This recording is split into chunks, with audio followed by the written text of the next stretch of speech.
Welcome to this episode of Consider It Blacklit.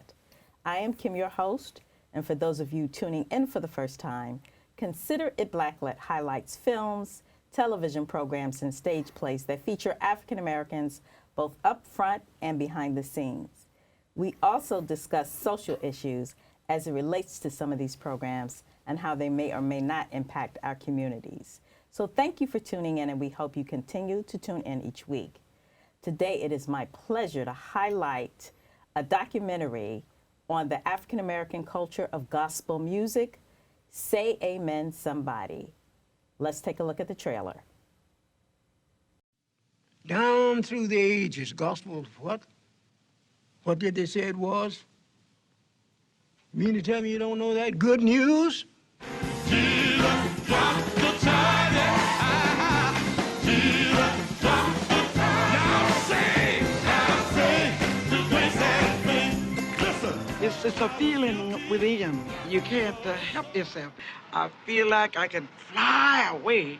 I forget I'm in the world sometimes. I just want to take off.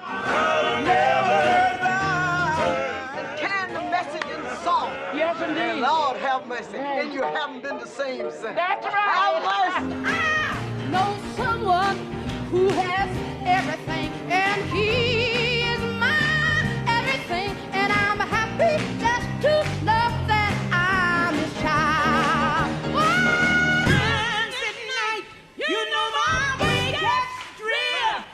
I can hear my God saying,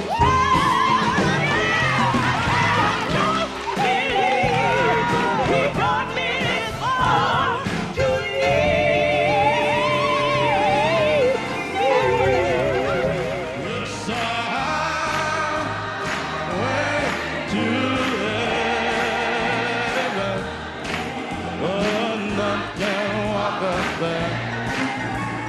But the pure and hot, it's a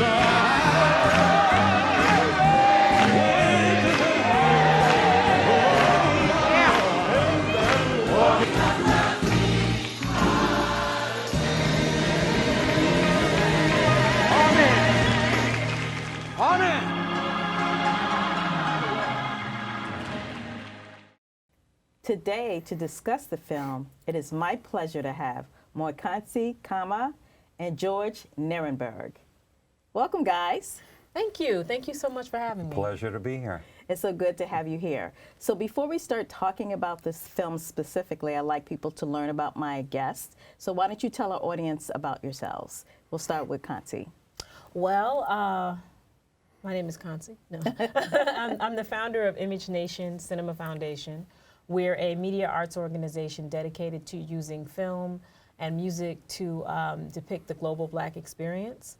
And so some of the work that we do, in addition to showing outdoor films and doing programs at places like Lincoln Center and the Schomburg and the Apollo Theater, we also help market independent films.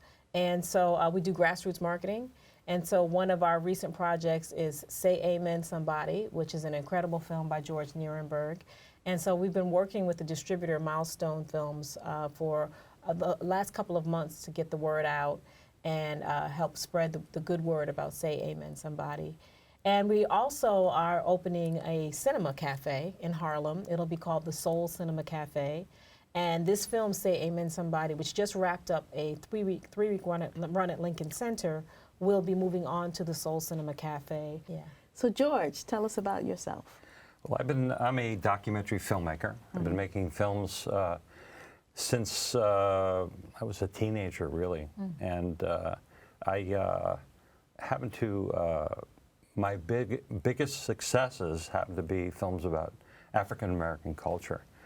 I made a film on Black jazz tap dancing, which featured Sandman Sims, Bunny Briggs, and Chuck Green, and Lionel Hampton did the music. It won an Emmy. It premiered at the Telluride Film Festival. It was shown around the world. It spawned a live performance with the dancers. We traveled all around the world where the film was the first part of the show.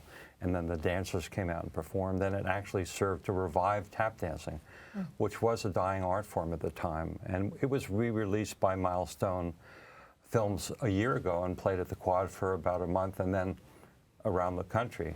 And Say Amen Somebody, which is about gospel music, I made that film. I made another film about rhythm and blues, about the early days of rhythm and blues with Ruth Brown and Charles Brown.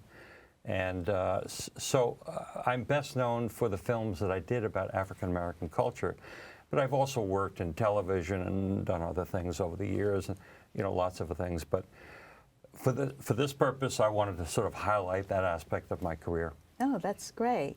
So I must tell the audience, this film was released in the 1980s, correct? Yeah, it was released. Actually, it was really, the first screening was in 1982. Wow. It was released by United Artists in 1983, February 1983. And it instantly became a big hit. It was one of Roger Ebert's favorite films. It was one of the things that his wife is African American. It was one of the ways that he bonded with her mother when they were courting, by watching the film together. His wife Chaz will tell you that story. It was on the 10 best of the film lists. So it was very widely well received. So but I was so young at the time. I was 29 years old when it was finished. So I was kind of a youngster. Wow. And So let me ask you this. What made you want to tell this particular story? And then what made you want to re-release it now? Well, all of my stories are really about people. And they're less about what the people, when you say a film about gospel music, it's a film about people who sing gospel music, who live gospel music. But at its heart, it's about the people. That's what comes first for me. And as a filmmaker, it's being able to tell their story, be a vehicle for them, so that I know them and I get to tell their story. And it becomes a collaborative thing. I was drawn to the people in this film because of their passion. Passion also is something that, as a filmmaker, I am totally drawn to. And that people that struggle against all odds to achieve what they want to achieve. So those are things from a filmmaker's standpoint are, for me, they just things that I can really delve into and feel very committed to. So, and I really fell in love with them too. Wow. Well, you did an excellent job. You did an excellent job. Well, thank you. Moikgantsi, why don't you talk a little bit about your involvement with the film? Well, we basically were kind of the community face for the film. Okay. I reached out to local congregations. We reached out to different organizations. We used the base that we've been building over the last 20 years, showing independent films ourselves, to get the word out. We were doing groups. We were organizing and just really getting people excited about it. I did a screening at the Riverside Church where we had George come out and we had a discussion afterwards. And then we also went to Chicago and did some grassroots work in Chicago as well. We did a screening at the University of Chicago to galvanize folks and get the word out. And we booked choirs. And so I've just kind of been doing this whole process of getting the community involved with the film. And George has done a lot of work with the National Convention of Choirs and Choruses, so he was kind of leading me through this process as well, with his connections as well. So it's really it's kind of like grassroots activism work just around a piece of art. Right. But that's really what it is. Okay. Yeah. Okay, good. So let's talk a little bit about some of the artists in the film. I know you featured Tommy Dorsey, who wrote the popular song "Precious Lord, Take My Hand." Who are some of the other artists that are featured in the film? Well, just so there's no confusion, between Thomas A. Dorsey, who's the father of gospel music, and Tommy Dorsey, who was a very famous jazz musician, and I don't want any of the viewers to confuse the two. Yes, they're totally different people. Entirely different people. So. And I just want to interject this, for people in the D9 community, and I'll explain that to you later if you don't know what that is, he is a member of Omega Psi Phi Fraternity Incorporated. But go ahead. Thomas A. Dorsey is? Yes. Oh, okay. Yeah. Okay. So Thomas A. Dorsey is considered the father of gospel music. He's a central figure in the film. Mother Smith is one of his disciples. She came out of, they came around the same time period, but Mother Smith was an evangelist, and music was the way she communicated. And she was really an extraordinary singer. and also, but evangelizing was the music. She used music to evangelize. And then there's also the Barrett sisters, and then who are just, you know, they came out of Chicago, and their music, their harmony is wonderful. The O'Neill twins, and then there's the various ancillary characters in the film. Sally Martin, who was Thomas Dorsey's partner, he wrote the music down. That was radical for the time. He was going around to churches, you know, selling his music to churches with the hope that they would sing it. She saw what he was doing, and she said, let me go and sing the music, and we can sell them the music, and we can get them to start singing it, because this was radical at the time. This hadn't been done. There wasn't anything like gospel music, because Dorsey came out of the blues, and when he created gospel music, he took some of that blues feeling and put it into the religious music with the lyrics, and that was the birth of gospel music. By the way, I should interject, churches were not receptive to this music at all. Dorsey famously says in the film, I got thrown out of some of the best churches. So it wasn't an easy thing at all. But they went around training choirs, church by church throughout the country, till they got enough churches and they formed a convention. And that's how gospel music started. That's interesting. Now that you brought that up, I have a question about how do you think it's different than the traditional Negro spirituals? Because when you say gospel music, I feel like we've always sung it since we've been here in this country. So by him introducing his form of gospel music, how do you think that's different from the original spirituals that we used to sing? Well, I can't speak to that, honestly. Mm-hmm. I can really only speak to Thomas Dorsey and what he did. Mm-hmm. There was no such thing. There was no form of music called gospel music prior to him coining that term. So maybe he was the one who maybe took the art of composition, composing, and putting it down, as opposed to us just singing what we did from our ancestors, I'm thinking. Well, it was also the style of music. Yeah, it was not just the fact that he didn't take the spirituals and make it into gospel music. He took it was his blues influence. Yes. Okay. And that's why Mother Smith would say, they didn't want that bluesy stuff in the church. She said, I don't care, that's what I sing. Okay, got it. So it was a bluesy quality. That's what hooked people. So he had been Ma Rainey's band leader, made her very famous, wrote over 300 songs for her. He had been very, very successful in the blues world. That's very interesting. That's very, very interesting. But the film tells that as part of its story. Yeah. So I know a lot of the people in the film now have passed away, but when it was originally released, did many of them get a chance to see the film? Oh, absolutely. And what was their response? Were they pleased with the product? Oh, they loved it, including Thomas Dorsey. Suddenly they became, because nobody had documented him, nobody had told his story. Had Say Amen Somebody not been made, Thomas Dorsey may have been a forgotten figure in the gospel world, don't you think? It's possible. I think that, I was telling you how my cousin has a gospel radio show, and he watched the film. And one of the things he said is that, he grew up hearing about Thomas Dorsey, but he'd never ever seen him until he watched your film. Right. And he's in his 30s, so he's a young guy. And he said for him it was like watching superheroes come to life, these myths come to life.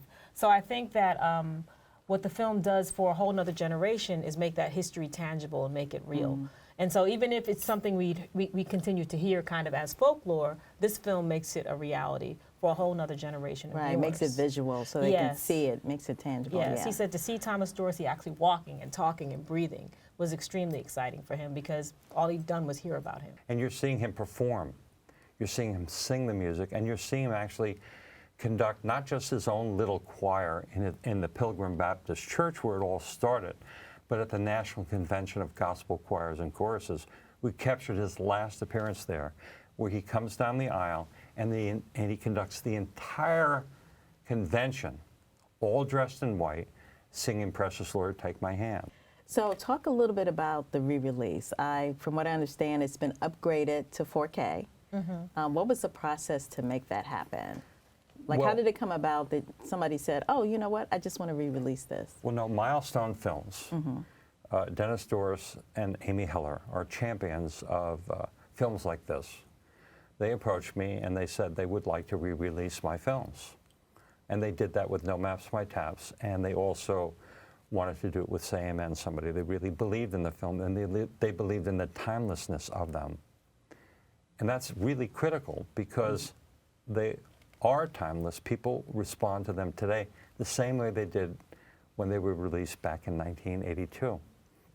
They approached the Smithsonian African American Museum of History and Culture, and they were very excited. So they really jumped in and got involved, very involved, taking care of the cost of the restoration, which is extremely expensive. Then the Academy Archive got involved and with restoring the soundtrack. And I recorded all the sound in 24-track sound, so the sound was really kind of glorious. People loved the soundtrack. So when we went into restoring it, it wasn't just upgrading it. This was restoring it to its glory. So when you see it today in the movie theater, it just is outstanding. So That's great. That's great. and and from the perspective as a filmmaker, to be able to have it preserved for generations, that they can see this forever, that they can experience this film, and that the legacy of Thomas Dorsey and Mother Smith and the convention and all those other people in the film will live on forever, so that people can really get the joy and understand the essence of gospel music. Yeah, I mean, the film really is incredible. You know, I don't have all the technical language that George has for it, but one of the things that I felt is that when I saw it, it took me back to my time in the Pentecostal church when I was like 2, 3 years old. My grandmother used to play piano in the Pentecostal church. And just the entire environment was reminiscent of that. And so many people who have seen the film say the exact same thing. And they all say, oh, it makes you think of my grandmother, or it makes you think of my childhood. And it takes you to a place that is good and wholesome. And it takes you to a time when I think the church was a lot more revered and a lot more fundamental and necessary in our communities. We still need it, obviously, but I think that we recognized it in a way that we don't today. Right. And so I think people kind of yearn for that and yearn to go back to that place. There have been folks who have responded to it just by, you know, there's one woman who saw it at the Riverside Church screening, and she brought about 100 people back to the theater. Wow. Because she was just moved by it. You know, when I asked her, well, what made you do this? She said, I was blessed by it. And that's a response that I've been getting to it over and over again. And so I'm planning on taking it to my hometown and doing some work just in my hometown, because I know this is what I grew up in, and this is what so many of us grew up in. And when I first saw the film, I said, you know, this is about gospel, but this is an African-American historical treasure. You know, this is something that really we should wrap our arms around and appreciate for what, for that time and for what it managed to encapsulate for us. Definitely, I agree. You know? See how fulfilling it is for me to hear Kansi say that. Because as a filmmaker, what greater joy could I have than to hear her say the gift that it gave to her and to other people. You know, that for me is such a blessing, because the film really does touch you on an emotional level. It's not about, you're laughing because there's a lot of humor in the film. There's a lot of issues about feminism. You know, and it's in an odd way, it's very relevant today, because here are women in the film that really bucked the trend. They were going out to churches, and despite their families' objections and the church's objections, they said, I don't care. This is the music I'm going to sing, and I'm going to do what I'm going to do. And it's great that you see these very strong women. And the other thing that I think is really important is it's really about family. The strength and power of family. Yeah. Because you have Mother Smith with her family, her nuclear family, her daughter, her son, her husband. They talk about how supportive her husband was throughout it. Yeah.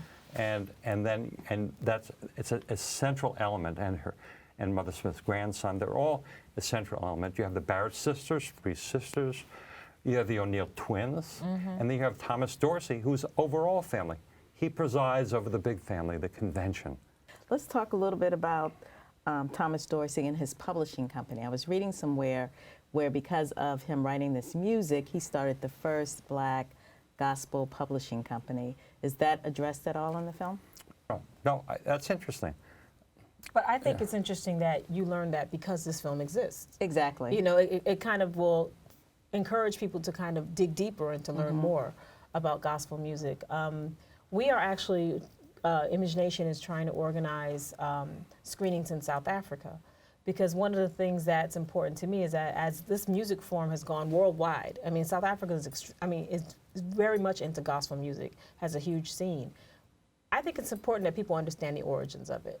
You know, and I think that the popularity of the music will encourage people to see the film. They'll want to know more about it. They want to know more about Thomas Dorsey. Maybe there'll be people in South Africa researching his publishing company. So, you know, to me, there's this personal connection, but it's also a point of pride to really lay claim to what African Americans have done and the impact that it's having worldwide. Yeah. You know? I know it takes a lot to pull a production like this together. Tell us about some of the other people who've worked on your team. And the cameramen that shot this film were just, I revered them. You know, Don Lenzer, it was just, and Ed Lockman, you know, they were just, you know, they were, you know, at the time, you know, it was just an honor to work with them. And Had you worked with them before, or? No, I hadn't worked with either one of them before. Because they were involved, the film has a certain style to it. It's very close. The sound, Danny Michaels, and I think he's one of the best sound people I've ever worked with. And the sound reflects that. It's just you hear everything and anything. I want to make sure that I don't like films that are about music where you cut away to somebody and you don't hear what they're saying, anything. In this, you hear everything. Everything. Dorsey's walking down the aisle of the convention, you hear everything he's saying. You hear everything he's singing, you know. And then, of course, there's the editor, Paul Barnes, who edited this film, who's just, you know, Ken Burns stole him from me, you know. So, you know, then he worked with Ken Burns for the rest of his life. So, you know, all I can say is I work with fantastic people, and you know, I have to, you know, you got to work with people that make you look good, really. That's great. And learn from them. That's great. So what are the distribution plans for it? I know you mentioned that you were going to screen it at the Soul Cinema Cafe. Are there any other screenings planned? It's already screening nationally right now. Okay. It's in several cities. It opened in Chicago on the 14th, and it closed there on the 26th of this month. It's going to be in Atlanta. Did it do St. Louis already? St. Louis, yeah. Yes. It did St. Louis. It's in San Diego right now. Santa Fe, it was in Seattle, it was in Canada, one theater. It's opening up in London at the London Film Festival this month. It's going to be in Ohio. You know, it's all over the place. It's really opening around the country, which is amazing. So the key thing is, if someone watching this show wanted to see the film, how could they get information on where it's being screened? The website is sayamensomebody.com, and it lists all of the showings around the world. Okay, great, great. Yeah. And they can also go there if they were interested in doing a screening of it also? Yes, or they can go to imagenation.us. Okay, okay. So we're running out of time, but I wanted to give each of you a chance to give some closing remarks, tell us about some other projects you may be doing that you would like people to know about. Okay. Well, my big project is the Soul Cinema Cafe. We are still raising funds and pulling it all together, but we expect to open by the last quarter of this year. We're doing a seat naming campaign, and folks can go to our website, which is imagenation.us, to learn more about that campaign. We're also launching a new series called Cocktails and Cinema at the Apollo Theater. Our first one will be November 21st. Okay, I'll be there. Okay, good, good. And I'm really excited. We're showing Clemency, which is the film that won Sundance this year. And Alfre Woodard stars in the film. She's being, they're saying they think she'll get an Oscar for this one. Wow. So Wendell Pierce is also in it. And He lives in my building. does he? Yeah. Wendell Pierce lives in your building? I love Wendell. Yeah, tell him I said hello. Yeah, love we need them. him to come to the premiere, to the Apollo event. But also, the director, whose name I'm sorry it escapes me right now, but the director was the first Black woman to ever win Sundance. Wow. Yeah, ever. Okay. Yeah, okay. she won the top prize for this film. So we're really excited about that one, as well as Say Amen Somebody. Yes, yes. What about you? Any other projects in the pipeline? I'm working on a project right now on sleep apnea. Oh, okay. It's a billion people suffer from it worldwide. Personally, I've suffered from it for most of my adult life, so I know really what it's like. And so I'm trying to make the public aware of the severity of it. In the same way that cigarette smoking causes cancer, sleep apnea causes strokes, diabetes, depression. There's so many things that have a result of it. You basically stop breathing when you're sleeping. So by the time you wake up in the morning, you're exhausted.